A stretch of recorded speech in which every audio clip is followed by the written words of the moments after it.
Ay isang trust me, ganun siya. O sige, direct, pero hindi ko talaga kaya.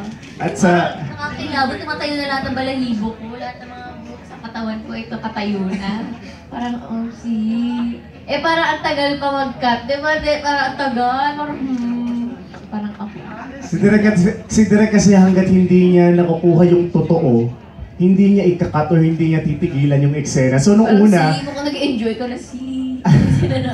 So nung una po siyempre medyo naiilang. Pero sa tagal ng ginawa namin na may ganun po parang lumabas naman. Yun. Take one. Take one. Oo nga, nakailang take. Marami kasing material Meron pong material ng labi, material ng direct. I think mabilis lang naman yung mounting, but marami lang siyang coverage.